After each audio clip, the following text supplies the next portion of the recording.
Kuya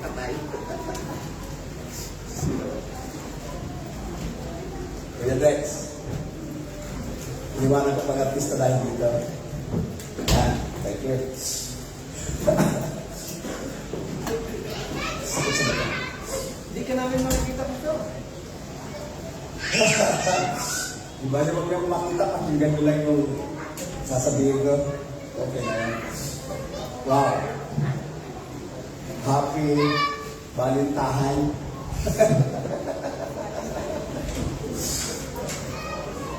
You celebrated Valentine yesterday with your loved ones, with your wife, your husband. Hearts Day yung celebrate namin. Hearts. Yeah. So, we're talking about love today. Right? Because of the Hearts Day yesterday. Sorry. And we'll be taking it from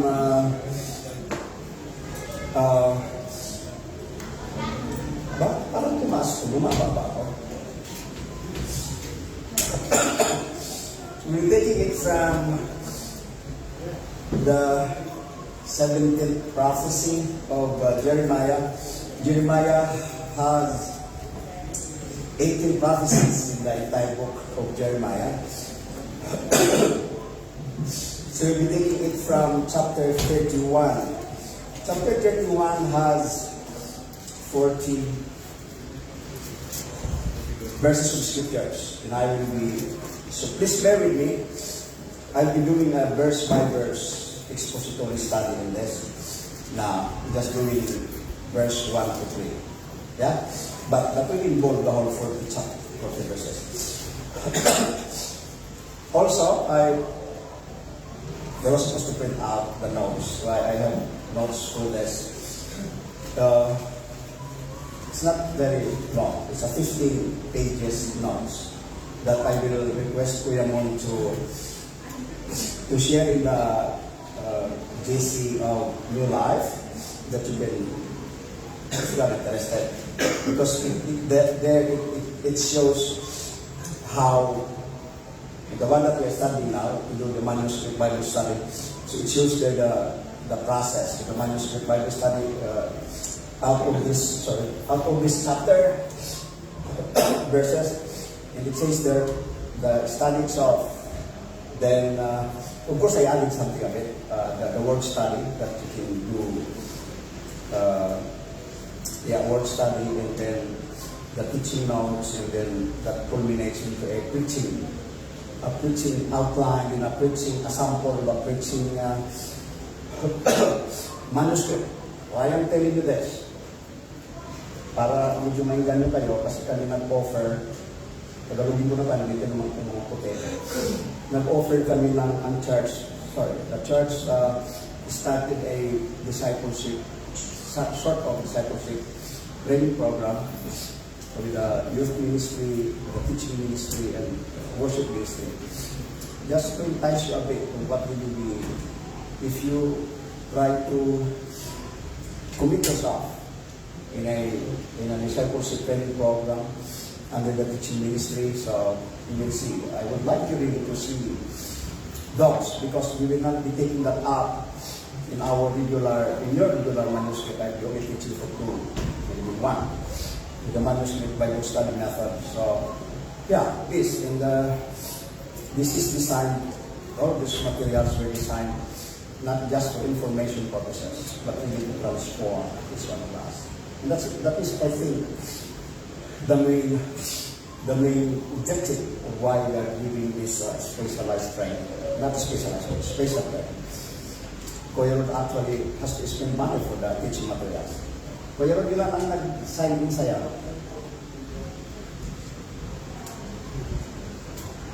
Sa akin din wala. So anyway, so Pastor Rick is thinking of opening this to other churches, which is a part of the body ministry of your life. So yeah, kahit isa lang sa akin, I will be very happy. Anyway, I've identified a few na alam kong may mga teaching giftings or things like that. Anyway, let's start with our topic today. In the note that you might see at the GC, I entitled it as Drawn by God's Everlasting Love. So we're talking about love. Now, Jeremiah, as I've said, is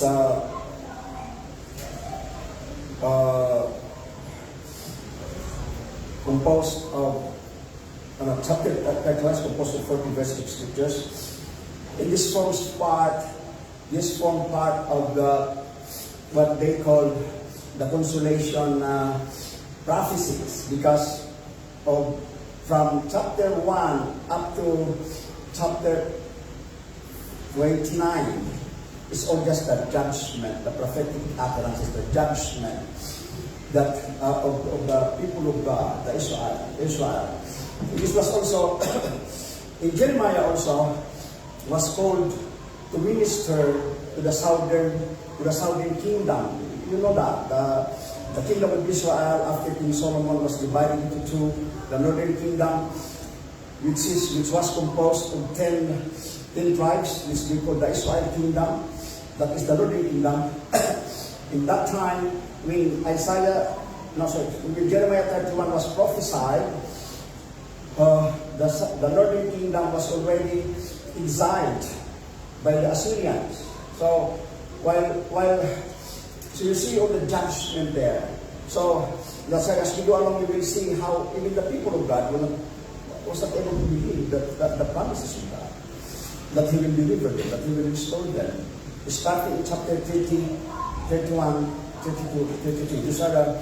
Those are what they call the consolation chapters, where all the judgment was kind of neutralized by the promise of hope, by the promise of deliverance by God through Jeremiah. While we are in the midst, while giving this historical account, so we will appreciate more the message of chapter 31, verse 1 to 3. When this prophecy was given, the southern kingdom, which is Judah, you see, now northern kingdom is already held captive in exiled to Syria. And that time, Syria was already beginning to collapse, the kingdom of Syria. So not Syria, Assyria. And then Babylon rising up. Then Babylon was, the southern kingdom, which is Judah, was under siege for 18 months. They were locked in under siege, and then later on, they were actually held captive by Babylon. So that's the historical context of where this prophecy was given. So that's why this is so important to that. And hopefully we will find import also as we apply this to ourselves. Okay? At that time, chapter 31, Lord, maraming salamat to Diyos. Thank you so much for that. Lord, we pray. Help us, God, by your Holy Spirit as we open up our hearts, that we may see Jesus, even in the Old Testament. Help us, Holy Spirit.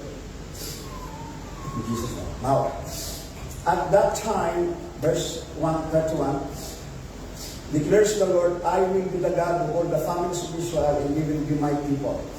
This is what the Lord says. The people who survive the sword will find favor in wilderness. I will come to give rest to Israel. Chapter verse 3, this is where we will be spending most of our time. The Lord appeared to us in the past saying,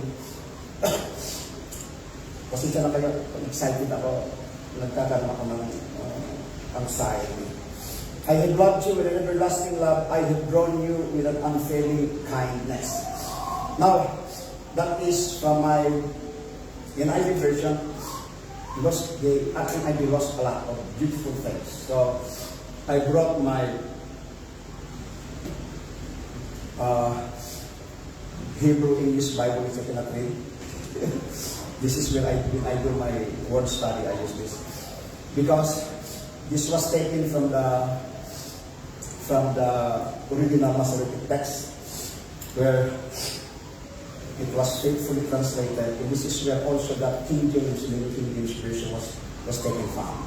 So I will point out to you those words that are not found in NIV, in ASB, in RSB, that are so important to understand the message, the beauty of the message of chapter 31, verse 1 to 3. Now, verse 1 of chapter 31 actually, in the original text, belongs to chapter 30. This is supposed to be the last verse of chapter 30. Why? Because they are so interconnected that if you get the whole context, the contextual meaning of 31, you have to go back to chapter 30. That's where the start of the message of hope, the message of deliverance. In the midst of their suffering, just imagine, those people, the southern kingdom, were under siege. And few months after that, they were held captive. And even in the midst of the judgment, of the pronouncement of judgment, God showed His loving kindness. Yeah? So at that time, declares the Lord, I will be the God of all the families of Israel, and they will be my people. Now, you will understand that if you finish the whole chapter 31, many times over, the word Israel was mentioned. All the three meanings of Israel were found here in chapter 31. They're divided in different verses. The first meaning, Israel was the name of Jacob. So you will see it in the name of Jacob there. When God changed his name into Israel, the father of the 12 tribes of Israel. And another name, another portion where the name Israel was spoken about here, it speaks of the whole nation of Israel. And another portion, in another part of chapter 31, when the word Israel was mentioned here, it speaks of the northern kingdom. Okay? So, again, I will repeat. The northern kingdom comprised or composed of the 10 tribes of Israel that has been long time, many years after when this prophecy was given, that has been held captive by Assyria. So now, Jeremiah was called to prophesy, to minister to the southern kingdom alone. So that who was composed of the 2 tribes of Israel, as they call themselves Judah, the southern kingdom of Judah. Okay, so at that time declares Lord, I will be the God of all the families of Israel, and they will be my people. That repeats verse 22 of chapter 30. So you will be my people, and I will be your God. So that was the repetition from verse 30, chapter 30, in chapter 31 according to our Bible. Okay? This is what the Lord says. Now, sorry. The word at the time there speaks of a specific moment in time that was actually fulfilled during the time. So prophecies, especially with Jeremiah, even Isaiah, had a fulfillment during their time, and then he also speaks of a fulfillment of the coming age, that even in our time, and of course the end time. So they call it the end time. So that's how. So we will see how this goes. And this is what the Lord says. The people who survived the sword will find favor in the wilderness. The pronouncement of hope and of deliverance. When the word sword there is mentioned, it speaks of judgment. We'll find favor in the wilderness. In the wilderness. Now, the wilderness speaks of their present condition. Although they are looking back, when Jeremiah wrote this, he was looking back to the 40 years in the wilderness that they have been provided for by God. That they have been protected by God for 40 years. Imagine that.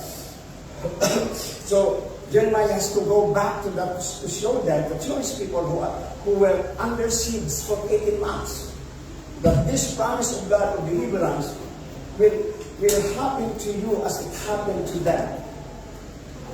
Hundreds of years. So this was written about 520 BC. Yeah? So, In the wilderness, I will come to give rest to Israel. So this Israel here speaks of the whole nation of Israel.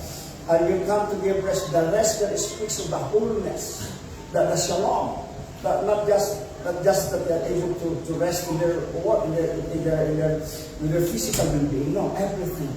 The rest that speaks of the very presence of God, where the temple of God. No, sorry. When this was prophesied also, there was no longer a temple here. It has been destroyed. Yeah? So you see why, as we continue, we'll see how and why we were not even able to believe that this is going to happen. Sometimes in our lives, when we suffer something we thought is God over with us. Like we are in the wilderness. Like our prayers are not being heard, are not being answered. Yeah? But in the midst of those, we will not even recognize, not even acknowledge, not even know the very presence of God. The rest that God has allowed us to experience will always be there. Amen. I will come. Pag makakaroon ako ng amen, para mas nakakagana. I will come to give rest to Israel. And then, the Lord, verse 3, the Lord appeared to us in the past, saying, verse, second part, I have loved you with an everlasting love. I would like us to see the two characters, the two persons there. The speaker, God, sabi niya, I have loved you, and then the you. You see the contrast in our mind. The speaker, who is the creator, in the you pertaining to us, the created being.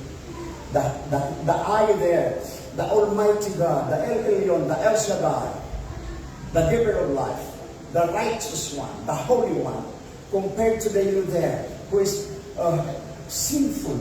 Ano yun?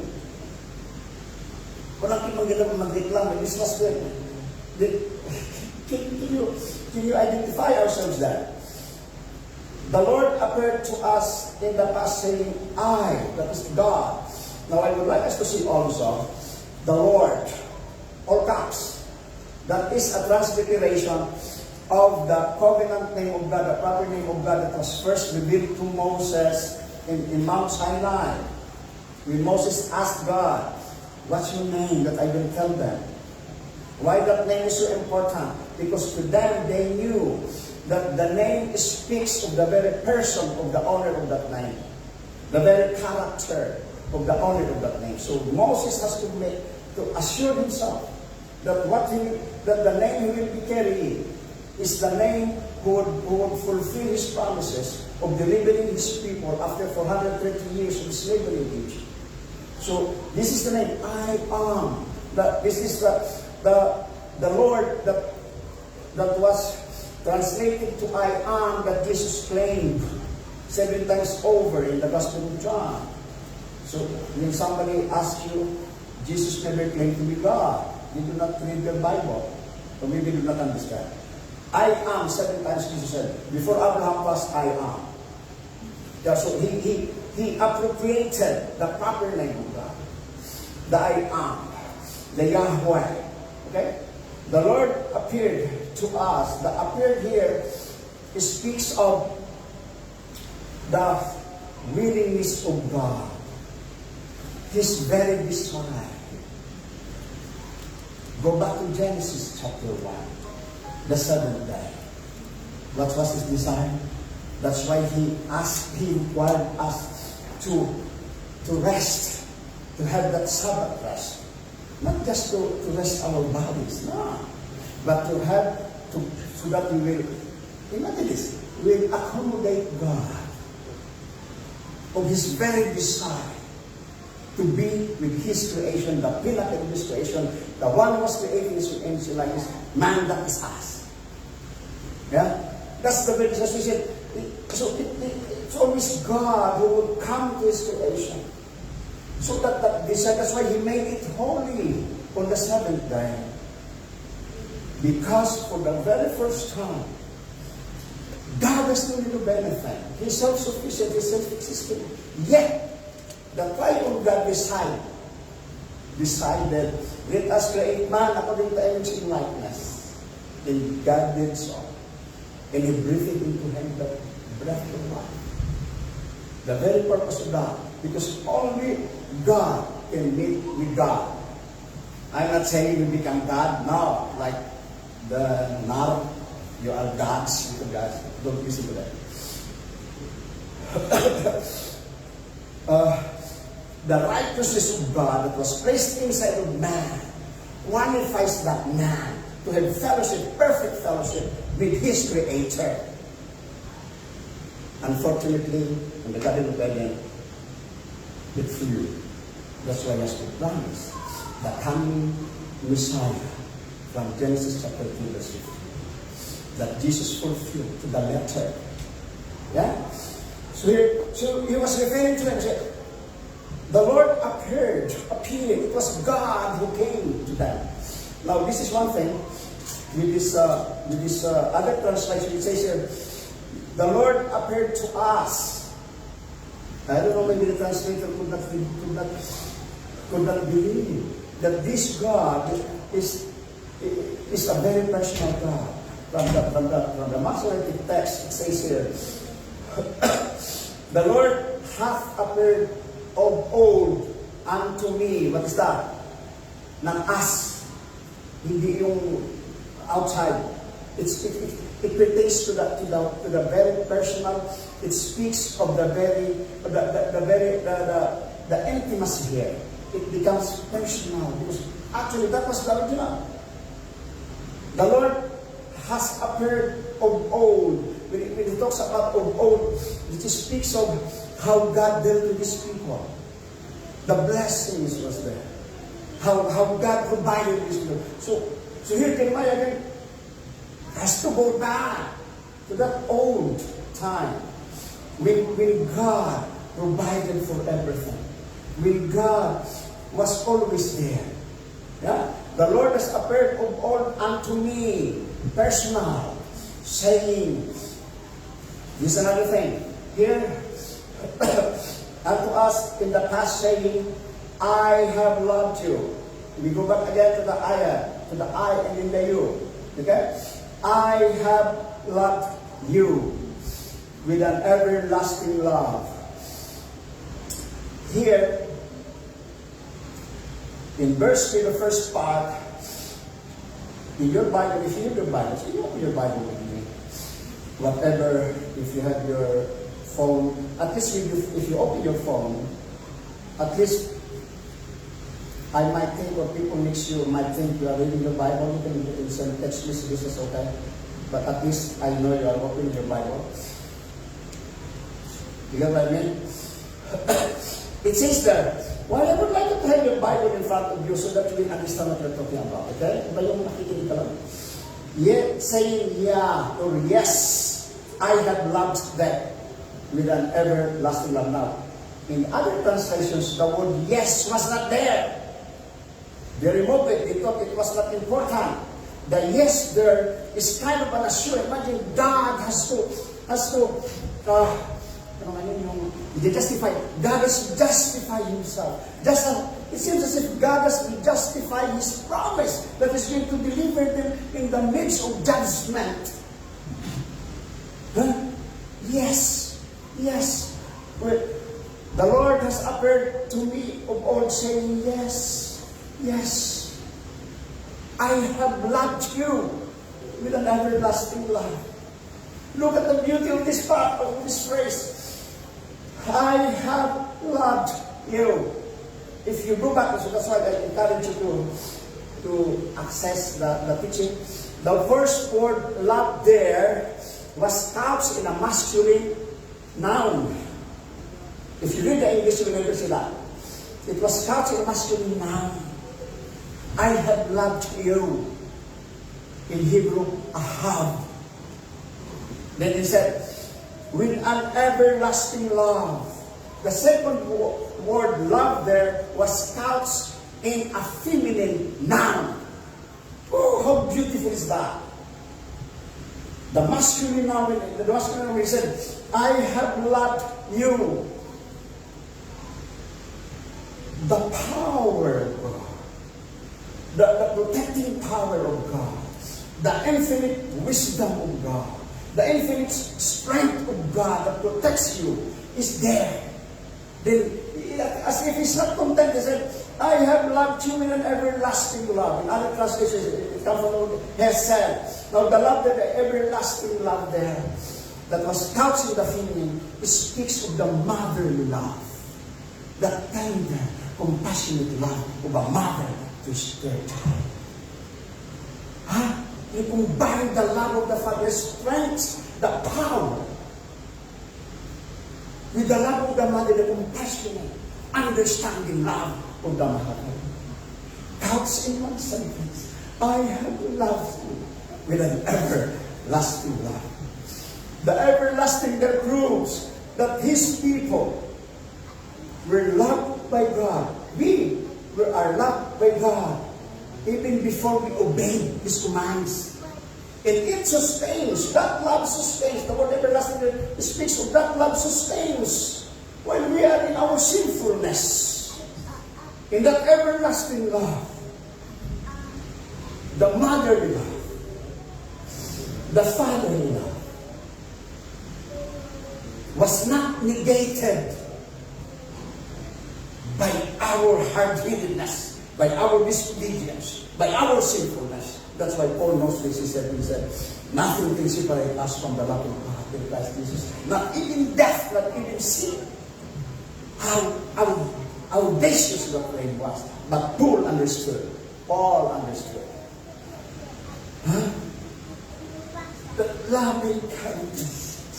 I have loved you with an everlasting love. The mother love, I have drawn you with unfailing kindness. Now, there's another thing here that is not again found here.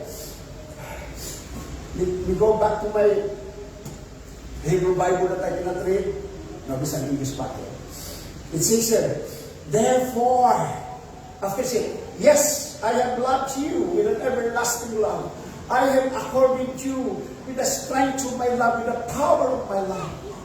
With the creative power that if you need something, I would create for you.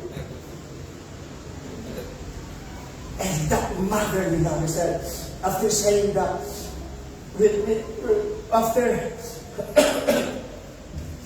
after God has kind of arguing His case,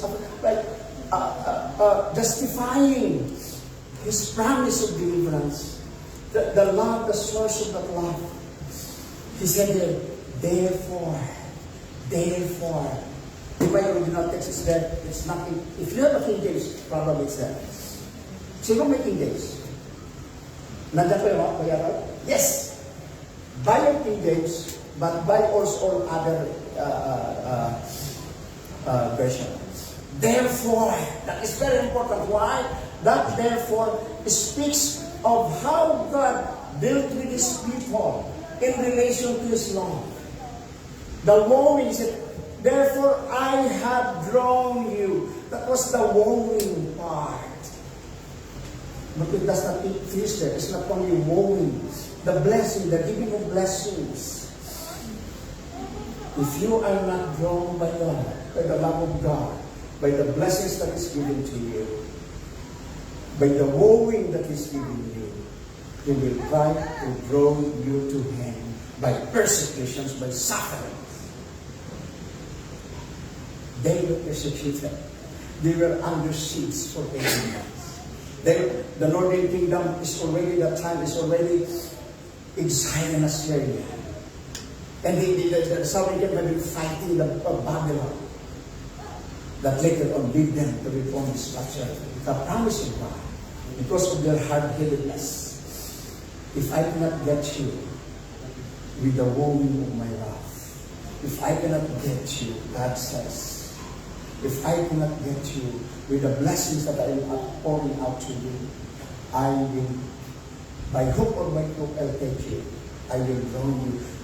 Supposedly, the loving kindness of God must lead us to repentance. It will. if we are put in a place where you have between the devil and the Red Sea, the devil is, if you are placed on the wall, that you cannot do anything more but to raise your eyes towards heaven and said, Lord, forgive me, then you are drawn to God. That is the love of God. I have loved you with an everlasting love. The love there, the first love there that was couched in the masculine, is the very reason. That is the very heart of God, the fatherly love. And then the second love is the everlasting love that has no end to beginning. That even before we committed mistakes, even before we obeyed Him, even before we disobeyed Him, the love was there. It sustains in the midst of our rebelliousness. That love, second love that was mentioned here, is the hand of love. You see, that I have the first love is the source of why He will continue with that loving kindness, the tenderness of God. Yeah? So, I have loved you with an everlasting love. I have drawn you with an unfailing kindness. Somebody, therefore, when we finish that, therefore, and then I forgot the word love. Love, actually, even in 1 Corinthians 1 chapter 13 or 2 Corinthians. Saan nakikita rin? 1 Corinthians? Yeah, 1 Corinthians 13. Dahil tinitingnan ko lang kung nakikinig pa kayo si Kuya Rod, nakikinig. 1 Corinthians chapter 13. God did not define love. Never in the Bible did God define love. Why? If you can define love, you can define God. God, we can only experience. The Bible does not attempt to define, to explain love. It only tells us, it only declares, sings, celebrates love. Nasa listahan ko para 1 Corinthians 13:4. Yeah? Do you know what's that? Do you know that? So, we do not have, of course we have to know God. We have to know about God. Until such time that we know Him. That we will understand Him. That when we commit sin, that when we are in the darkest moments in our lives, that instead of running away, we go back to Him, drawn to Him by His very nature, drawn to Him by His very love. Yeah? So it goes together, the masculine love, the masculine man, the feminine man, put together in the very person of God Himself. I will build you up again, and you, Virgin Israel, I will build again, you will take up your timbers. Now, I'm missing something. Why God has to argue Himself, argue His cross? Why God has to justify His law? Has to justify the reality of His promise, that of deliverance, in the midst of their sufferings, because of chapter 30, verse 12. This is what the Lord says. Your wound is incurable.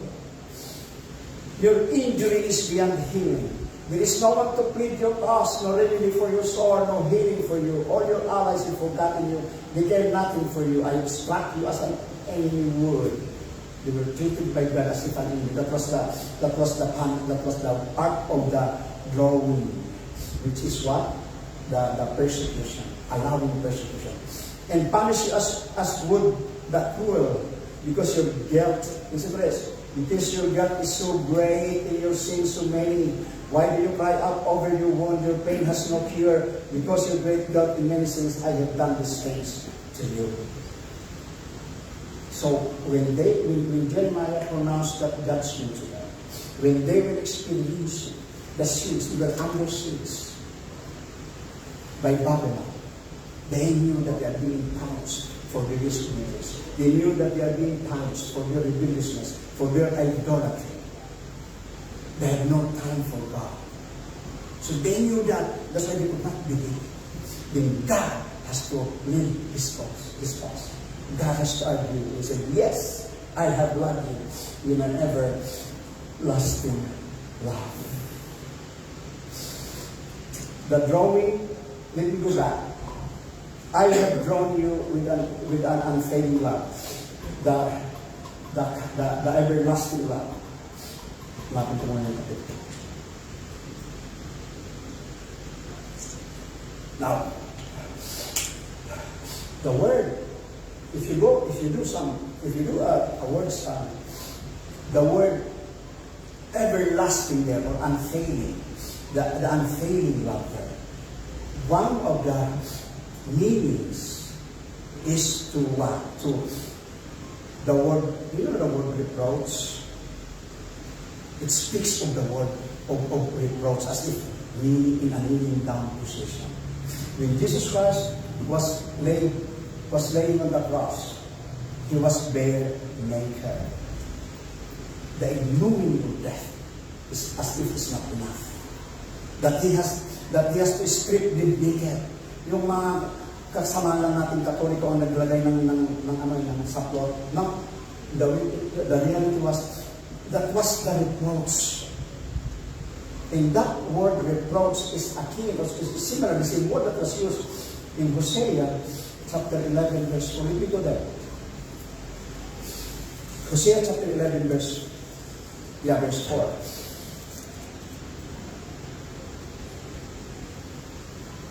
I led them, God speaking through Hosea, I led them with cords of human kindness, with ties of love. To them, this is the one that reproach. To them, I was like one who lifts a child to the cheek, and I bent down. Wow. The bending down there did not start from the cross of Calvary. The reproach did not start on the cross of Calvary. It started when God became a man.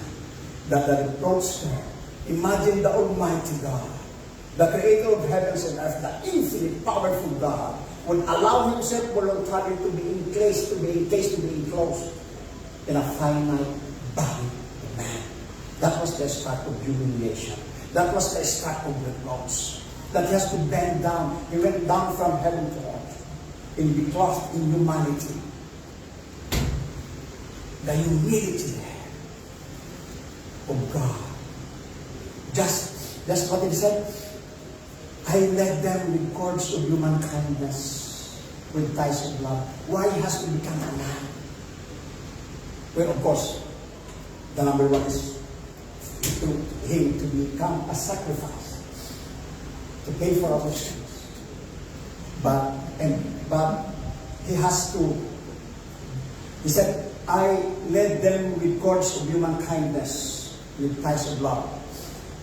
He always go back to something that His creation can understand.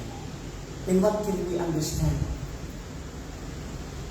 Human love, human kindness. That's why God has to fit Himself into that something that we can only understand, and that is Him becoming a man. He said, I led them with cords of human kindness. The cords that bind us as human beings. Even without realizing the love of God is enough for us to be considerate to each other. It's probably love will not come unless we really experience the everlasting love of God. The love that has been there. The love that was always there. Even when we were in our sinfulness. The love that was not diminished by our sinfulness. The love that was not extinguished or negated by our frailties, by our humanness. Yeah? So that was an expression that approached the loving kindness. And the guarantee, don't worry, I'm finishing it. I Ay, pwede ako mag-diretso, wala si Kuya, yung timer ko eh. Wala eh. Si Kuya Anton timer ko. Kuya Anton, I will build you up again. This is the promise. And then he said, again, choosing the word repeatedly, again, you will plant vineyards again. There will be a day you will watch me cry out. Okay, now, the guarantee that that promise of God will happen because of His covenant love, and then He will finish it. When He, in verse 30,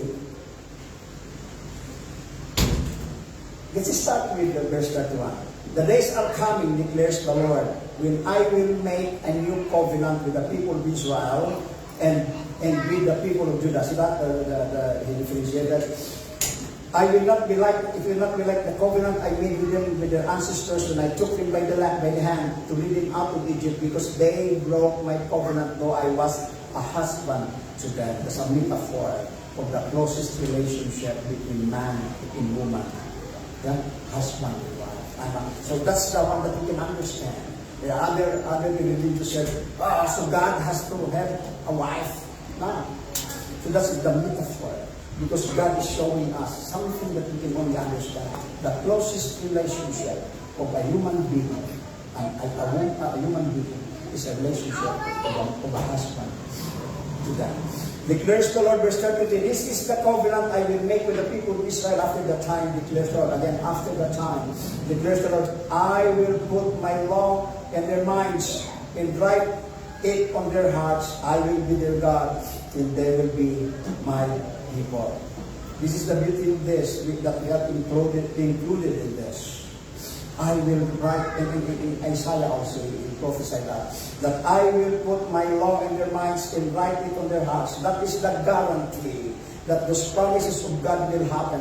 That the continuing, the rebellion will somehow be gone. That the disobedience will somehow be gone. With the law of the is written in our minds, in our hearts. He said, and I will be God, will be my people. No longer, I will put my law in their minds, and write it on their hearts. No longer the tablet stone, the 10 Commandments, it will be etched, engraved in our hearts. God did that as an antidote to Genesis chapter 6, verse 5. I'm finishing there.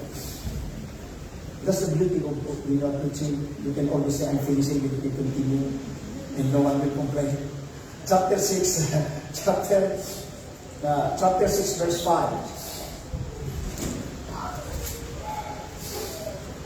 The Lord saw how great, the Lord saw how great the wickedness of human race had become on the earth, in that every inclination of the thoughts of human heart was only evil all the time. And God has to break that by writing the law of God in the hearts, in our hearts. The antidote of God's declaration of the very condition of humanity in chapter 6, verse 5 of Genesis. That was after the fall. Yeah? So God said, the Lord saw how great the wickedness of the human race. We were considered to be part of that wickedness of the human race in our sinful nature while we were still when we were in Adam. Yeah. It was only when we transferred to another race, not the Adamic race, but the race that we are already in Christ. See, Jesus, that God becoming man, taking up the form of Adam, without the sin of Adam, without the sin of... So listen, I just remember, this is very important. We heard sometimes why Jesus never sinned. Because somebody said, because he was full of grace and truth. That's blasphemy. Jesus never sinned because for the birth he doesn't have the sinful nature of man. Only the seed of God, the word of God, that was believed so by Mary when he said, let it be done to me according to thy word. The promise of God. So sometimes we have to filter what we hear. in any place, even in this place, if it will happen here. Now, Jesus never and will never commit sin because he doesn't have the sinful nature. Him who knew no sin was made sin. Yes, he was made sin. When he was lying on the cross, laying on the cross, when he cried, my God, why have you forsaken me? That was the very moment when the sinfulness of humanity from Adam to the last man who will be born was placed upon Jesus. That God, the Holy God, Father, would abandon him literally. That he cried. The whole time Jesus was addressing Father as Father. In this very moment, on the cross of Calvary, before he gave up his soul, his spirit said, my God, why have you forsaken me? That was actually the cup that Jesus was wanting to avoid in the prayer at Gethsemane when he said, 3 times he said, Father, still call him Father, Father, if it is your will, let this cup pass from me. That was the cup of the wrath of God that he knew he was expecting. Why? Because once the wrath of God, not just anger, the wrath, once the sinfulness of humanity is placed upon him, he will experience the wrath of God. That's the moment that him who knew no sin was made sin. The Father will separate from him. That was the most painful thing on the cross of Calvary, when the Father abandoned the Son. That was his cry. He cried 3 times. He said, let this cup pass from me. Not death. Maybe he died on the cross before Jesus died. And he knew he was going to come back to life. But he would not, he could not imagine the seconds, the 3 days he was separated from God, that he would be separated from the Father. That's why he said, if you will, at the end he said, but let your will be done. My dear brothers and sisters, we have to come to a point in our lives here on earth that we have to say, God, Father, let your will be done today. Now, Amen. the love that draws, the everlasting love. One way or another. Maybe, I don't know when. I know when. When we cause heartaches to our loved ones. I think when we realize this everlasting love of God, the loving kindness of God that draws us back to Him, let us also realize, even at this moment, that if you can remember in any moment in time of your Christian walk that you've hurt someone, your loved ones, I ask you to believe myself. We stand up together. I'm only standing so you can stand up. And just for a brief moment, in your own words, remember the person you have caused, you anger, whatever you hurt. And remember the love of God. That because we have that love of God, we have that reality of consciousness of the everlasting love of God, then we are able to forgive, especially if being hurt. Okay? Can you do that, please? Can you stand up? We pray, then I will just walk. Okay? Thank you, Lord.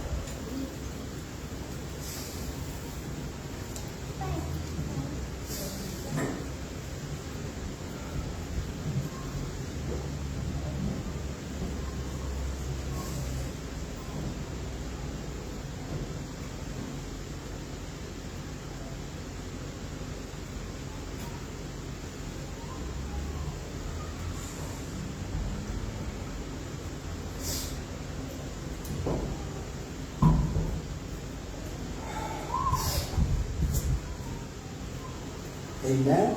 If you've done that, then your next step, call them, talk to them, email them, anything. Send them, buy them, anything. Thank you, Lord. Father, we thank you. We thank you, oh God, for your loving kindness. We thank you, Father, God, for your everlasting love. Thank you, God, that you continue to draw us close to you, Father. Thank you, Father, that we can love one another, that we can extend our hearts and our hands to show our love for our brothers and sisters, to our neighbors, because you loved us first. In Jesus' name.